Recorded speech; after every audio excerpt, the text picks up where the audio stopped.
Hi everyone, good evening and welcome to the prenatal diagnosis and first trimester update for St George and Sutherland Hospitals. I am Lauren Thomas, CPD Program Officer with Central and Eastern Sydney PHN.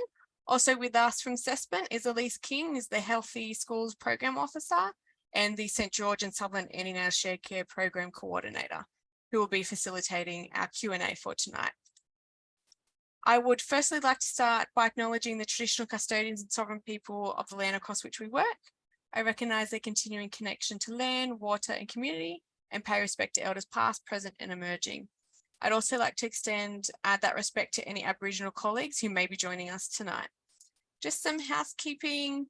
Just at the end of the webinar, the evaluation survey will pop up on your screens, and also a follow-up email will be sent tomorrow if you miss it.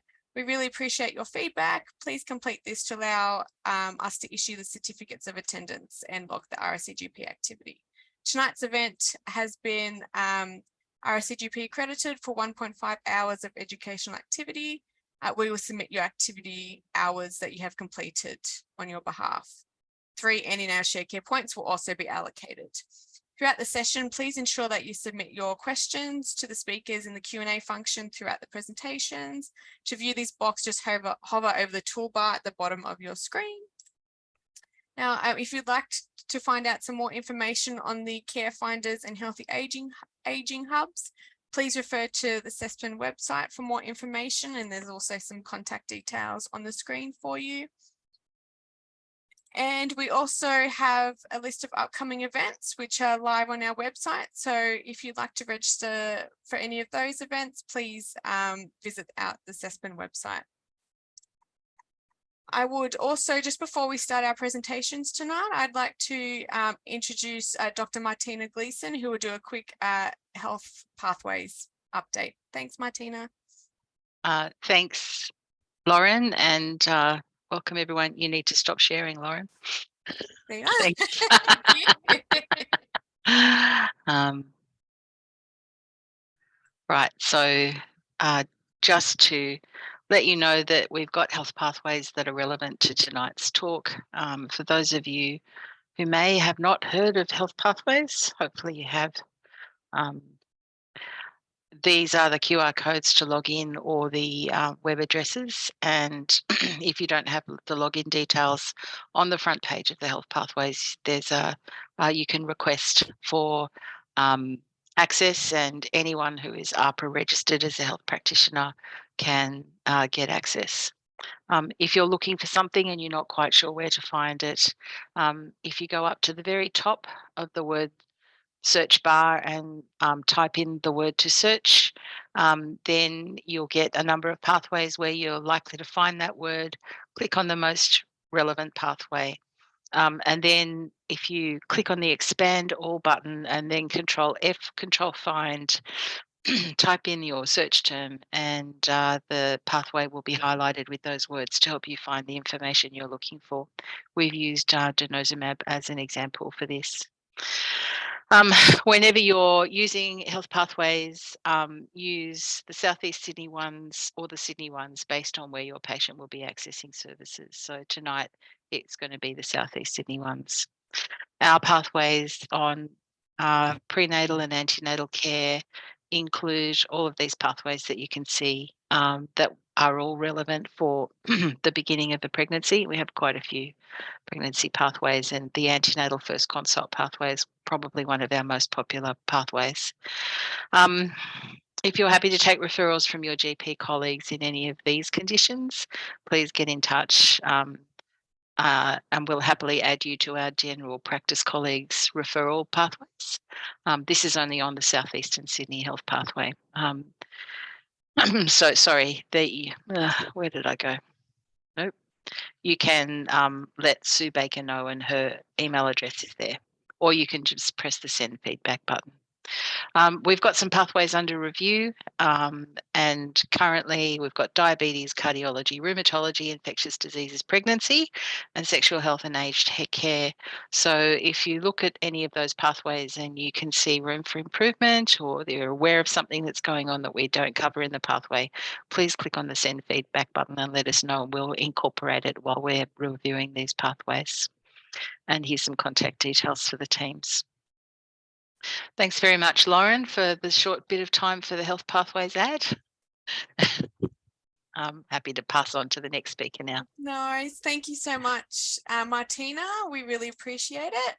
I'd just like to now introduce our first speaker for the night. It is Noreen Murray, and Noreen's the Midwifery Unit Manager at St George Hospital, who'll be speaking on first trimester care.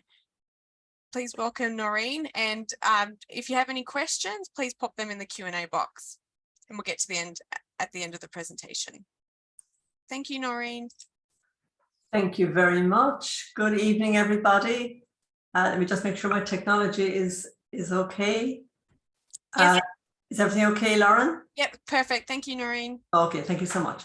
So welcome, everybody. It's my absolute pleasure to be here tonight to talk to you about first trimester of pregnancy care. I'm the manager of Women's and Children's Outpatients at St George Public Hospital. And as I said, it gives me a great pleasure to be here tonight. If I struggle technologically, do forgive me. Hold on. Okay, so the aim with antenatal care is obviously to provide women with pregnancy care that we are ensuring physical, obstetric, and psychosocial well-being, that their needs are met.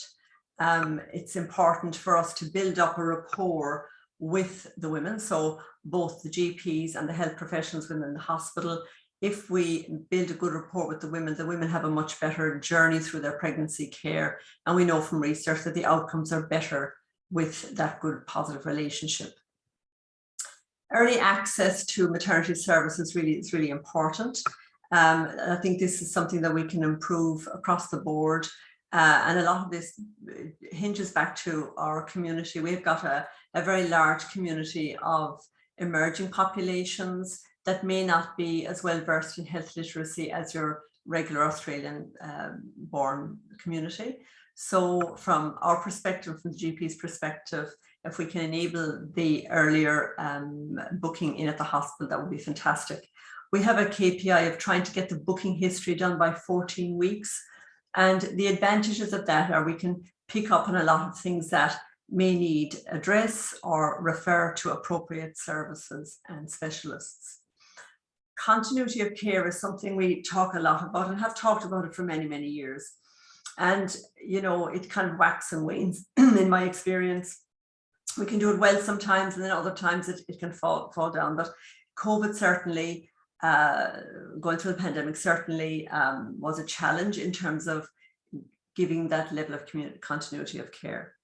We're certainly now here on the inside trying to very much make sure women are seeing a minimum number of practitioners, not just a different clinician at each visit. So from the GP's perspective, how you can help us to help the women is that once they come to you with confirmation of pregnancy, if you can encourage them to book in at the hospital as soon as possible, that would be really, really fantastic. Now the booking process is, there's two possibilities. They can either ring our booking officer, both at St George and Sutherland hospitals. We now have separate booking processes in that there's a booking officer at each site, which is better for the women because they're able to reach the booking officer more easily. We also have an easier method where they can book online. So by accessing either hospital website, they can go to the Women's and Children's tab and click on antenatal booking form. This is a form that they can populate with their demographic details, and there's some information there about pregnancy care choice. So for example, if they want a particular model of care, or if they've come through the system before, they may know what to select, or if they've got medical conditions like they've had preeclampsia in the past or they have diabetes, it is they can identify it there. So when we're triaging the bookings, then we have that information. Once they submit that referral form, the booking clerk then gives them an appointment and sends them out a pack that contains the antenatal booking referral form from the GP. The booking appointment takes about 2 hours. So when you are talking to the women, It is a lengthy appointment, but it's important because there's a lot of information covered in that booking appointment. For example, previous pregnancy in care or experience, their medical conditions, any surgery they might have had, their gynecology history, social history, etc. The booking form looks like this. I'm sure most of you are familiar with it. It's been updated recently. We try to make it not too busy and yet having all the information that both the GPs and us require to give good care. So on one side, you have the demographic details, the telephone numbers for both hospital switchboards and the booking office number. And then on the second page, the flip side, we have obviously the doctor's details and provider number area, an area where the doctor can select whether GP shared care accredited or not. Once they are, then we can obviously encourage the women to avail of GP shared care. And I might say at the moment, again, I guess through the pandemic, our uptake of GP shared care, the statistics dropped a bit, which surprised me, I have to say, but hopefully we can pick up our stats again as the year progresses. We have an area then here where we talk about the pregnancy details, the last menstrual period and the expected date of confinement, previous family history, her medical history, and very importantly, the list of blood tests and pathology that we need completed at the booking visit.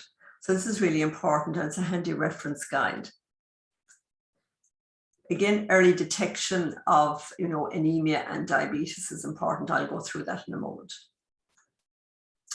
We have many models of care here at St. George and also at Sutherland Hospital. And again, the whole impetus is to make sure each woman is in the model of care that most suits their scenario. So for example, if we've got somebody with the more high risk population, so if we've got somebody with the hypertensive disorders, for example, or type 1 diabetes or pre-existing liver conditions, these women are managed through the risk associated pregnancy clinic or the RAP clinic. This clinic is supervised by a consultant obstetrician with liaison with our renal specialists. So they work in tandem with the hypertensive or renal disorders. We also have models of care that are focusing on our culturally and linguistic diverse community. So again, at St. George, we have, I would say 50% of our women are born overseas, and we have at least 25% of our current demographic born in the Indian subcontinent.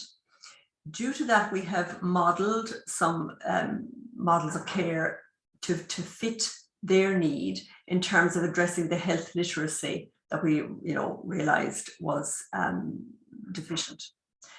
That incorporates group education and clinical care. And so by that I mean we would have a group of 10 women from the Indian subcontinent, or what we call the South Asian origin mums. And that's facilitated by 2 midwives, where one midwife gives antenatal education around birthing, breastfeeding, postnatal services, what the postnatal journey will look like, and postnatal depression. So to make sure they've got really good all-round education on their transition to parenthood. We also have cross-cultural workers who work in liaison with that group. So they work very closely with the midwives. We have other guest speakers then, like lactation consultants and the child and family health nurse and women's health nurse that will talk about contraception. So we really feel like we're really serving this community well in terms of education and care. They're a high risk population as well, because they've got a high risk of stillbirth and small for gestational age babies, which I'll address again later on. We have, as you know, our GP share care model, which we will try and increase the numbers as the year progresses. We've got new directions, which focuses on our Aboriginal community. And we've got 2 registered midwives who work in that model based at Sutherland Hospital, but they work across both sites. So it's very effective. And then we have other models that, like for example, our midwifery group practice model, where we have a team of 5 midwives who work across the continuum of pregnancy care. They do antenatal care, labour and birth, and postnatal care. And the woman, they follow the same women through the whole journey. Our real focus this year is to improve continuity so that, as I said before, the women aren't seeing a different clinician every visit. And this particularly around anyone who's had birth trauma before or has psychosocial issues. It's much more beneficial to see the same practitioner. Another model we have is for our complex care women. So women who have psychosocial issues or a history of, for example, perhaps domestic violence or previous mental health or drug and alcohol scenario. We have a midwife designated to that group who work in a multidisciplinary team with social workers and drug and alcohol counsellors. So these are the blood tests that are depicted on the booking chart, on the booking form. So all these bloods need to be done as a start off in the pregnancy. I mentioned hemoglobin EPG here as well, because in our population we have, again, a lot of people from our Asian countries, Mediterranean background, Middle Eastern background, and they're to make sure we're picking up on disorders like the hemoglobinopathies like thalassemia or sickle cell. If we understand that if the mean corpuscular volume is below 80, we make sure this test is done. If it's kind of done universally, it's great, because we then hopefully don't miss anybody who could become a thalassemia, have the high risk of their baby having thalassemia. One of our challenges is if the woman has thalassemia, to try and get her husband tested in a timely fashion. So again, we might, that's can be a challenge at times. So again, like I said, early intervention, early pickup of disorders is very important. So anemia being very significant to ensure that the woman's anemia is picked up early, so we can instigate good health education, lifestyle in terms of healthy diet, eating a diet rich in iron, like meat, green leafy vegetables and so. And if she needs iron supplementation. So the majority of women do need iron supplementation in pregnancy. I understand in the early part of pregnancy, they may have nausea and vomiting, so they may be disinclined to take iron supplementation. But certainly at the end of that first trimester, one would encourage them to partake in iron supplementation. And even if they can't take it every day due to constipation, perhaps taking it every second day would be better than not taking it at all. And there are now preparations that are less constipation inducing. And there's a table there regarding anemia in the various stages of pregnancy. But what we're finding is that in the clinical setting, women are told what, invited to take iron supplementation, but they often just don't bother. And then by the 28 weeks, when we're doing their second full blood count and hemoglobin check, it's almost a little bit late in the day to start the iron therapy then, but better late than never. But yeah, it's better if they start earlier. Gestational diabetes is obviously a rising problem in global health landscape, and our clinic here is no different. We have a very high incidence of gestational diabetes, again, driven by our population cohort. So we would, the recommendation is that early gestational diabetes assessment is done on the following groups. So people with high BMI above 30, people of a certain ethnicity like our Asian community, Middle Eastern, as I said, or North African, should have an early 75-gram GTT. If there's a family history of diabetes, if the woman's had a previous gestational diabetic history, or if she's got polycystic ovary syndrome. We will then test it again at 20. So if she's positive, then obviously she's referred to the diabetic team and endocrinology. But if it's negative at booking, we then retest again at 28 weeks to ensure she hasn't developed gestational diabetes in the interim. The taking of aspirin, that is an important thing for a certain cohort, and they would be the people, women with a history of the hypertensive disorders. So we know that it'll improve placental perfusion, and it's got very little side effects. We also recommend it for women with a high BMI, And the dosage is 150 milligrams, better taken at night. Now, it's important that this aspirin is started before 16 weeks. Our renal team are absolutely, adamant to get really frustrated if we have not instigated the aspirin therapy before 16 weeks.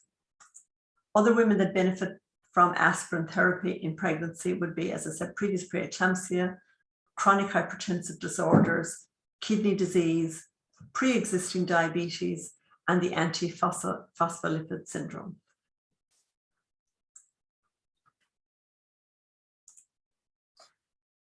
More surveillance for early pregnancy would be ultrasound. So when people come to you, they may be uncertain of their date, so they might need a dating scan. Then there's the 12-week NIPT test and ultrasound. Morphology ultrasound at 18 to 20 weeks. Now, once a woman is booked in, we usually organise the morphology scan, but the GP can obviously organise these scans as well. With the surveillance for intrauterine growth restriction, and again, with our population of our South Asian origin mothers who have a propensity to lower birth weight babies, we tend to do a third trimester. Our policy is to do a third trimester ultrasound for growth and well-being. And there are lots of women too that fall into that category. So for example, our high BMI women have regular scans at the end of pregnancy to ensure fetal growth. So depending on what their clinical scenario is, if we discover that the baby is ahead in its growth for gestation or behind in its growth for gestation by 3 centimeters, we offer an ultrasound for growth and well-being and Doppler flow studies. I just want to cover some of the other screening tools we use at the booking visit, which I'm sure you'll be aware of most, but we screen for drug and alcohol.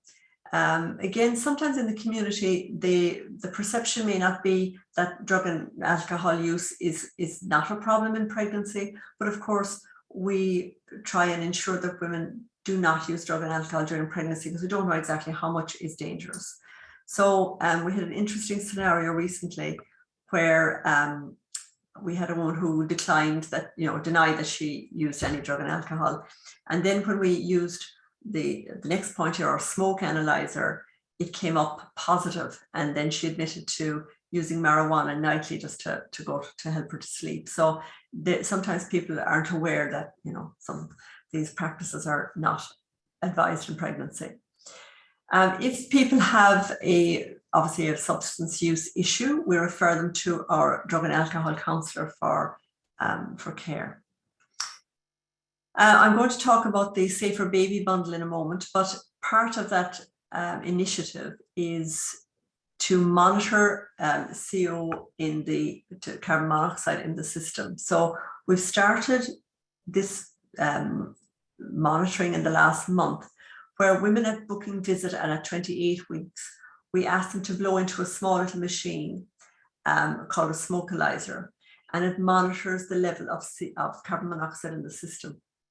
Now, when you see the graph, there's a green, an orange, and a red area. So it's very visual. So it's a really interesting or a positive little mechanism to show people that if they are smoking, what level of carbon monoxide is in their system. And it's also very handy in terms of starting a conversation. What we find is the women themselves may not be the smoker, but it could be the partner. So when you have your woman in your surgeries, or if their partner is there, it's a good opportunity. Pregnancy is a good opportunity to sort of get people to reflect on their health or their lifestyle practices. And we've had some very positive conversations now with some of the dads who had no intention of ever changing their smoking habits, but when they see these smokalizer and how high the levels of CO are in their system, it's encouraging for them to try and at least stop smoking. We use the Edinburgh Depression Score, as you know, for detecting depression in pregnancy. Again, very interesting. A woman might deny any thoughts or feelings of anxiety or depression, and yet when they do the scoring, they might score high. So above 10, we describe as high, and then we refer to a multidisciplinary team of social workers, mental health professionals, and drug and alcohol. Depending on where their need sits, that person will be their case manager and take care of them with the obstetric and maternity team for the pregnancy. We do a venous thrombosis scale analysis to check people's risk for developing a DVT or pulmonary embolus in pregnancy or postnatal period. And again, an accurate history is, as you know, very important in terms of seeing what the family history of medical scenario is, and then how that might impact the well-being and health of the baby. Domestic violence screening.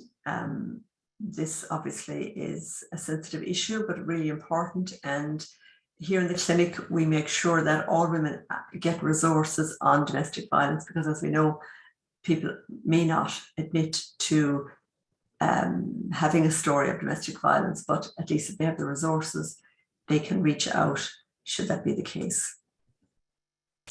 So our multidisciplinary team, we've got obviously obstetricians, midwives, social workers, our cross-cultural workers who focus on our South Asian origin mothers, but can obviously help anyone who is a new migrant to Australia and needs support. Our pregnancy, substance use and pregnancy professionals, perinatal mental health team, our endocrinologists, and our genetic team. We work really very, very closely, very collaboratively, I would say, to make sure our women get the best care. Now, I want to talk as well about hyperemesis gravidarum, morning sickness. It's a condition that may not get the sympathy it deserves, I feel, but in the last year or so, some work has been done by the Clinical Excellence Commission to highlight this condition, and there are now pathways to support women that are suffering from significant morning sickness. So if that's the case, if you have women that have severe morning sickness, they're welcome to attend ED or attend the early pregnancy service here at St. George, where they can be assessed.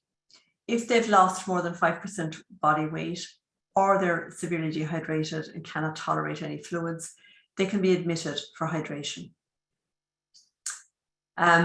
What's also important is their mental health at this point, because again, as you can imagine, if you're feeling sick and vomiting and you can't keep any food or nutrition down for a time, it would be very psychologically depleting. So we do an Edinburgh Depression score to see what level of distress the woman's at. And we've had cases where women want to terminate the pregnancy, they feel so miserable. Or we've had women who have had ideation of self-harm. So it's not to go unnoticed, I might say. And we have, as I said, a new service here at St. George where some midwives and nurses are involved in the care of these women.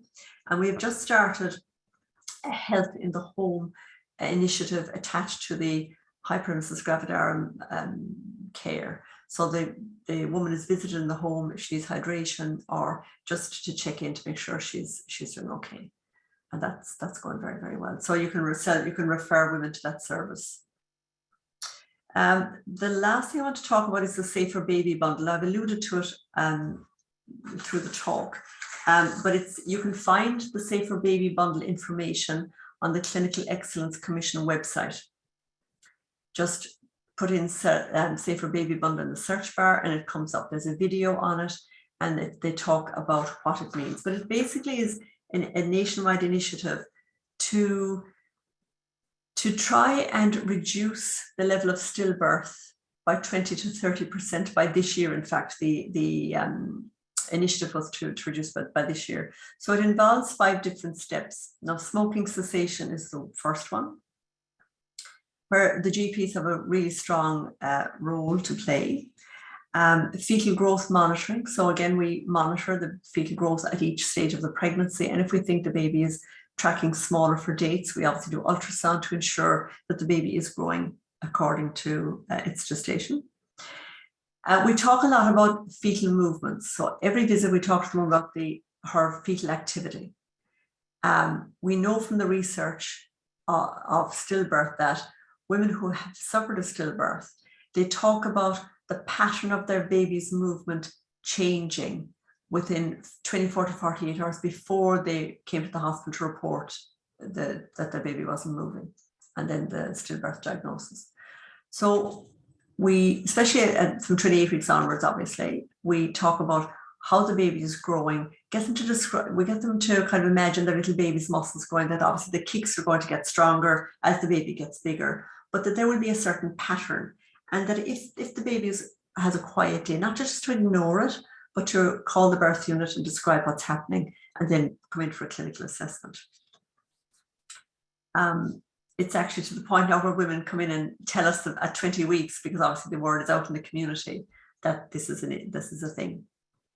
We also recommend that women sleep on their sides from 28 weeks. I know it's our first trimester, but these are little seeds you can be planting in the woman's head earlier in the pregnancy.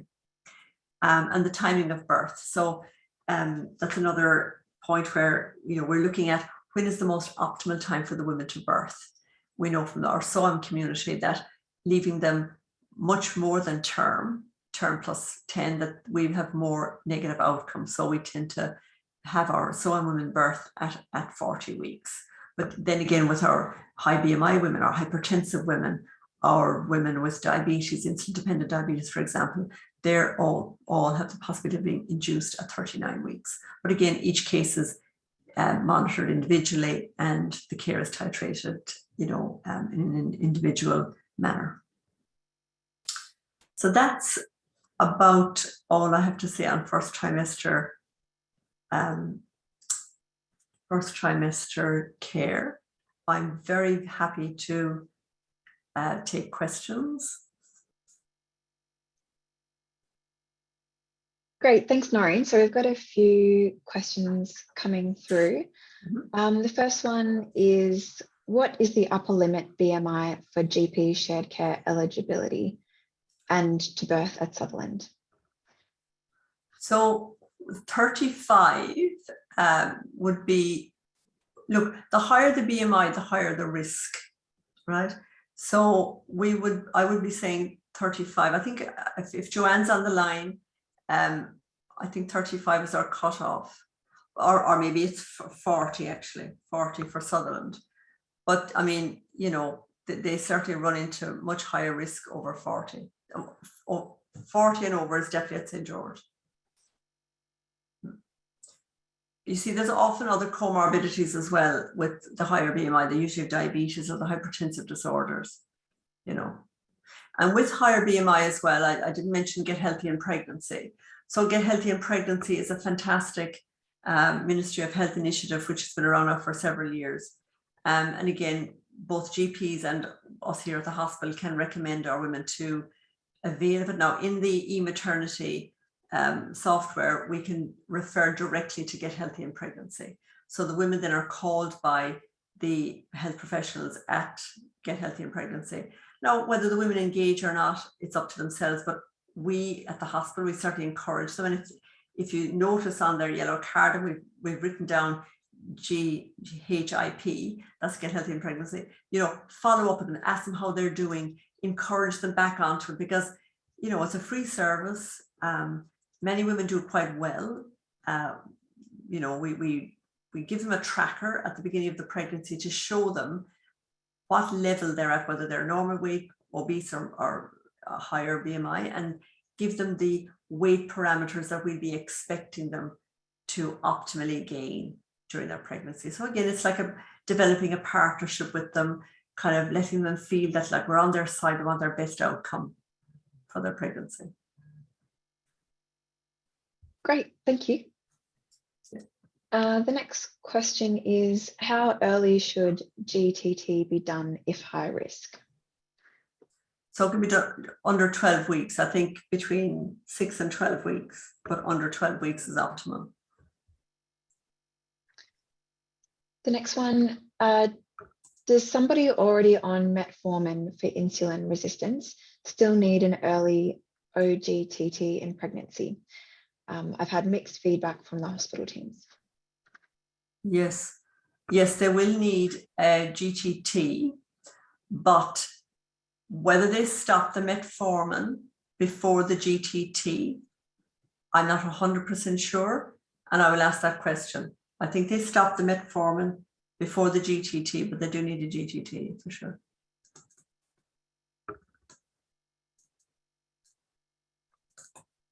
The next one is from which gestation age should women begin taking aspirin, in brackets, prior to 16 weeks? Anytime before 16 weeks. So they can start like a, once they 6 weeks, when they come to you, they can start. You know, there's no such thing as starting too early. It's if they start late is the problem. If it starts after 16 weeks, it doesn't have the same effect. Research tells us they must start before 16 weeks. Thank you. What is the price of the smoking analyzer, and how does this help the woman and baby? So the smoke analyzer, and it was given to us by the ministry, so I can't tell you the price of it. While Dom is talking, I'll get one so I can show it to you if you want to see what it looks like. But it's, to be honest, it's having a much bigger impact than I had given it credit for, in that, like, it's little, it's very easy to use, and because it's so visual, and we've got a chart on the box, and it's as I said, it's a great conversation piece. It's like when we started using the BMI charts originally. Women that are higher BMI, sometimes they don't actually realize that they're in a danger zone. So similar with the smoking, I had a woman yesterday who said, oh, she only smoked 7 a day, but when I got her to blow into the analyzer, she reached the very top, 19, almost the very top level. So it's a wake-up call. Okay, the next one. The advice is to sleep on the side at 28 weeks. What is the worst that can happen to the baby if not? How long can a mum sleep on her back for? Okay, interesting question. So again, this is all to do with risk minimizing. Like we say to the women, if you wake up in the morning, you're lying on your back, don't panic. You know, it's just optimally to be on your side most of the time. So if you imagine your anatomy and physiology, it's to do with the gravid uterus sitting on the inferior vena cava and maybe reducing circulation to the baby, right? So that's the pathophysiology behind recommending lying on the side. But I wouldn't frighten the living daylights out of the women, for example. This is a recommendation. You know, you'll find anyway that if you're heavily gravid, if you're heavily pregnant, you actually can't lie on your side because you'll feel, you know, you want to throw up, you'll feel diaphoretic. It's just, you know, you'll start feeling faint, because if your gravid uterus is lying, as I said, on the inferior vena cava, it'll reduce circulation back to the heart. Again, it won't cut it off, of course, but it just makes you feel weak. You know, if when your women are lying on the bed and in the clinic, some of them can't lie on their back for too long because they'll start feeling a bit faint.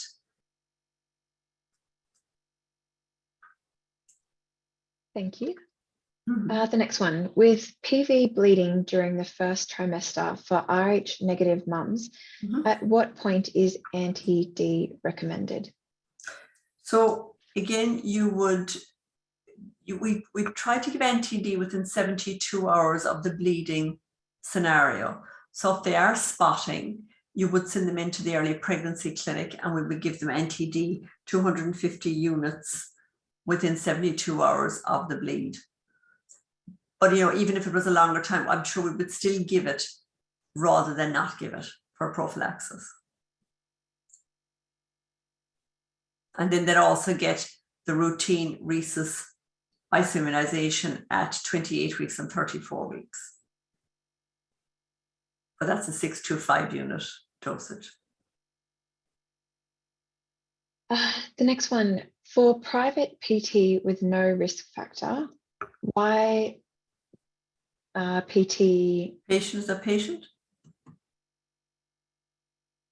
Sorry, I'm not quite sure of the acronyms, but it says for private PT with no risk factor, why PT get GPSC? So is it a private patient with no risk factors? Why do they go to GP shared care? Is that the question? Yes, I believe so. And then it says they booked with mostly MW, which is costly. Midwives, which is costly for patients because most of patient pregnancy is not covered at hospital clinic. Oh, I think that's yes, that's people with no Medicare, I'm sure. Is that what the doctor is saying? So I'll talk to it in terms of if it's women with no Medicare, so they pay for their care, and sometimes the private health insurance gives them a rebate. But if they're paying for their care, the GP visit is cheaper than the hospital cost visit.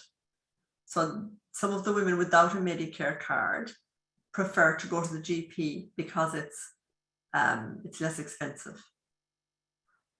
But if women are challenged financially, I encourage them to come and talk to us so we can help them with a financial plan or something like that. And we can talk about hardship and stuff. I mean, the whole thing is women need care. The cost is much greater to the system if they don't have good antenatal care, whether it's from the GP or the hospital. They need antenatal care. So, you know, we certainly have some compassionate grounds at the hospital if people are struggling financially. They need to reach out, and women do. We all the time. We are very aware of financial hardship for some patients, for some women. Thank you. Okay, the next one. With a long first VIST at ANC, how soon is the patient seen after lodging the booking form? Okay, so with the KPI of trying to get our women booked in at 14 weeks, at any one time, there's possibly a 4 to 6 week appointment thing. But what I do here at St. George, and I'm sure Joanne does the same at Sutherland, is, for example, women book in at all gestations. They book in at 28 weeks. They come off a plane from somewhere at 28 weeks, right? Now, I wouldn't let them wait a month or 6 weeks for their booking appointment. I get them in as quickly as possible by engineering the workload, okay? So if everything was all perfect, women would go to the doctor at sort of, you know, 4 to 6 weeks, confirm the pregnancy, ring us then, and we'd have them in for a booking at 12 to 14 weeks, right? But that doesn't happen in reality. Women ring in at 17 weeks. They may have only gone to the doctor the week before. Other women go to the doctor and either forget then to ring the hospital or something like that. So there's all sorts of scenarios, but we try to make sure the booking is done as early as possible, given when they contact us, and then they're seen at 20 weeks after their morphology ultrasound. But again, sometimes women are ringing in at 19 weeks. So then we say to them, go to your GP, get the morphology done, and then we'll book them the week after. So we're kind of killing two birds with the one stone. We're doing the booking and the morph at the same time. But that's a late booking, right? That's really late. Because again, you remember what I said earlier about correcting, and vitamin D, for example. So if we book them in early, we can start correcting their anemia, their vitamin D deficiency. So this is where, and lifestyle issues. So, you know, I can't highlight enough how important early booking is, and early referral to the maternity service. Thank you. Mm-hmm. The next one is, do you recommend any particular brand of aspirin or just half of the 300 milligram tablet? Yeah, half of 300, yeah, 150 milligrams. The next one I'm not too sure of. So if this person wants to write it again, I'll just read it out to you, Noreen, and let me know if you know. Guidelines, so GTT is at 16 weeks for at-risk patients in health pathways to bypass fetal hormones in the first trimester.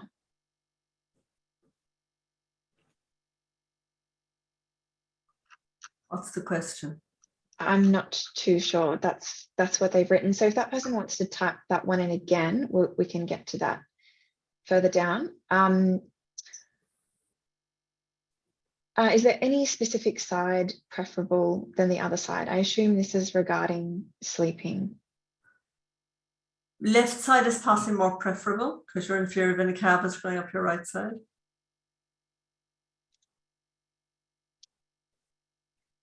There is research suggesting that vitamin C can reduce onset of diabetes and associated complications. Do you have any experience with vitamin C in pregnancy and the safe dose? So yeah, vitamin C is a wonderful vitamin, like it's an antioxidant. It's necessary for the uptake of iron. I think it's 1,000 micrograms, but I don't quote me on that. But yeah, it's a very important vitamin. Like a well-balanced diet is important. And if you look at how people eat these days, many, even though we know what we should eat, but many don't eat a well-balanced diet. If the truth be known, if they were to write down everything they eat, they think they eat more vegetables than they do, you know, that kind of thing. And so that's why, you know, vitamin C is important when you're taking iron, because you need it for the uptake of iron. And for general immunity boosting, you know. Actually, I've just had a thought as well about folic acid. So if you have women coming to you for pregnancy care, they're planning a pregnancy, ensuring they're on folic acid 3 months before, you know, when they're planning a pregnancy, certainly, and taking it up to 12 weeks into the pregnancy is important for neural tube defect prevention. Thank you. Mm-hmm. When a woman wants to be part of MGP, when should they expect to hear back about being accepted? So the process is, when you put in your booking form, there's a text box, there's actually a question whether you want to have midwifery group practice or not. You can tick yes. And then we have a database of all the women who'd like that model of care. And then I will allocate to MGP, because unfortunately I only have 5 midwives on that program, because it's a terrific program, but not everyone wants to work and be on call 24 hours a day. So then we allocate the women. So what we do now is we try to send the woman an email to say, yes, you've been accepted onto the program.